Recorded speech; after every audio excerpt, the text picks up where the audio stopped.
بە دەرفەتی دەزانم هەم لەبارەی ڕێکخستنی ئەم کۆنفرانسا کە بۆ یەکەمین جارە لە هەولێر ڕێک دەخرێت و هەروەها لەبارەی کەرتی تەندروستی و بەرەو پێشچوونەکانی لە هەرێمی کوردستان لەگەڵ دکتۆر باساک بەرزنجی قسە بکەم کە جەنابیان نەقیبی سەندیکای پزیشکان و لە هەمان کاتا ڕێکخەری کۆنفرانسی میزۆپۆتامیان لە هەولێر.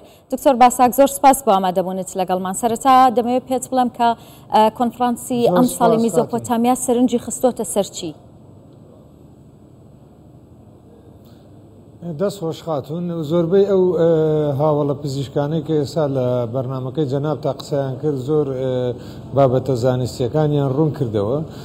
بەتا ئەمە چەند بابەتێکی زانستی تێدا زانستی پزیشکی و بەشی پزیشکی تێدا باز دەکرێت لە بەشی دڵ نەشتەرگەری دڵ و نەشتەرگەری چاندنەوە کە ئێستا لە دنیاە زۆر باوە چاندنەوەی گورچیلە و چاندنەوەی جەرگ لە باز دەکرێت باسی بەشەکانی ڕۆماتۆلۆژی و جومگە و شیاندنەوە و ئێسک و شکان و هەنا و ئەوەی تەندروستی کۆمەڵ و تەندروستی دەرونی و بەشی نەخۆشیە دەرونیەکان و منداڵان و ئافرەتان ئەوەی کە باسییان کرد هەموو ئەو بوارانە دەگرێتەوە بەشی دەربارەت 62 وانەی پزیشکی تێدا دەوترێتەوە. بەڵێ باشە دکتۆر ئەگەر پێم بڵیت چەند توێژینەوە پزیشکەکان لە نێوخۆی هەرێمی کوردستان ئەنجامیان داوە و لەم کۆنفرانسەدا باسییان لێوە دەکرێت؟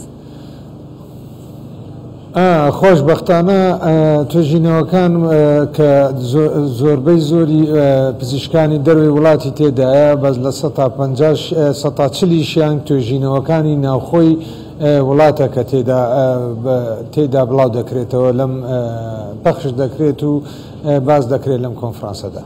باشە دکتۆر دەتانەوێت لەم کۆنفرانسا چی بڵێن؟ دەتانەوێت کەرتی تەندروستی لە هەرێمی کوردستان بە چه ئاراستەیەک بەرن؟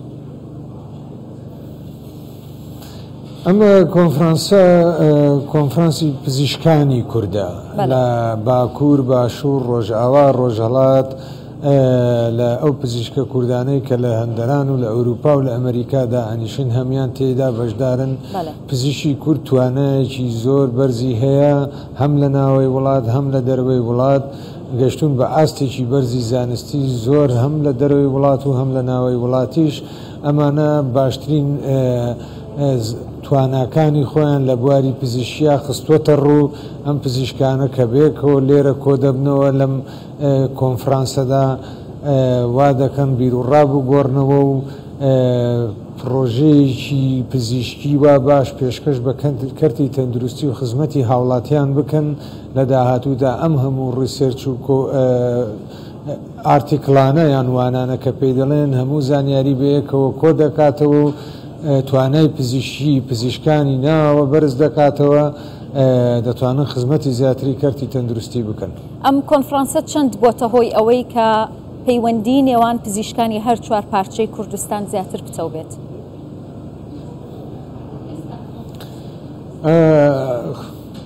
بەڕاستی تاکە شوێنە ئەم کۆنفرانسە کە هەموو پزیشکانی هەر چوار پارچە کۆ دەکاتەوە بۆیە ئەمە دەبێتە بناغی پتەوبوونی پەیوەندی پزیشکان و تێکەڵبوونیان و ئەو بربەستە نەمێنێ کە بربەستی زاراوەکانی بینی باکوور و باشوور یان کرمانجی و سۆرانی وا دەکا هەمووی بەیەکەوە دانیشن لە ژێر یەک هۆڵدابن بە زمانی کوردی وانەکان بوترێتەوە و هەموو لایەکیان لە یەکتری تێبگەن ئەمە دەبێتە هۆی نزیکبوونەوەیکی زۆر باش.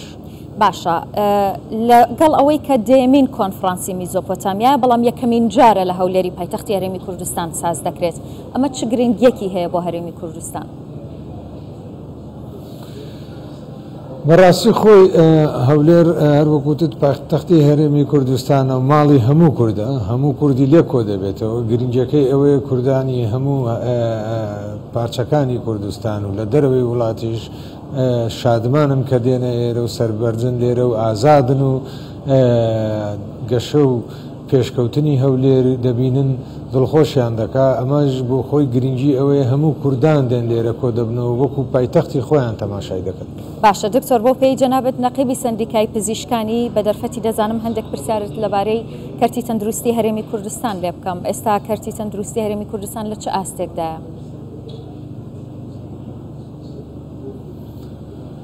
ئێمە بەهۆی ئەو بارودۆخەی کە چەند ساڵێکە تووشمان بووە لەلایەن بەغداوە ئەو زەختانەی لەسەر حکوومەتی هەرێمی کوردستان دەکرێت لەوانەیە کەرتی تەندروستی نەیتوانی بێ ئەو ئامانجانەی کە هەی بووە بە تەواوی جێبەجێی کا لەبەر ئەو قەیرانە داراییەی کە بە دەرەکی وە سەر هەرێمی کوردستان دروست کراوە تەسیرێکی لەو جانبە کردو وەکو چۆن لە زۆر سێکتەری تریش تەسیری کردووە بەڵام لە چاو ئەو زەختەشە بە باشی بەڕێوە دەچێ و ئەوەندە کەم و کوڕی بۆ پێوە دیار نییە بۆ حاڵاتیان.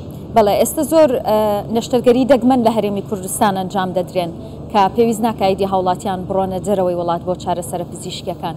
ئاستی زانستی پزیشکەکانی بەڵێ خانم هەر یەکێک لەو بەشانە هەرێکێک لەو بەشانەی سبەینە لە کۆنفرانسەکە باز دەکرێت چاندنەوەیە کە چاندنەوەی یەکێکە لە چاندنەوەی کۆ ئەندامەکانی لەشە یەکێکە لە نەشتەرگەریە هەرە گەورەکان و کە خۆشببختانە ئەوە چەند ساڵێکە لە کوردستاندا دەکرێت ئەو چاندنەوەی گورچیلە و چاندنەوەی جگەر دەکرێت چاندنەوەی جگەر لە بڵێ سەرەتاییترە لە چاوچاندرەوەی گورچیلە چکە چەندین ساڵە چاندنەوەی گورچیلە دەکرێت بەڵام چاندنەوەی جگەریش بەرەو پێشچوونێکی باشی بەرەوەی خۆ بینیوە. بەڵێ زۆر سپاس دەکەم دکتۆر باساک بەرزنجی نەقیبی سندیکای پزیشکان وەڕێکخەری کۆنفرانسی میزۆپۆتامیا دەستخۆش.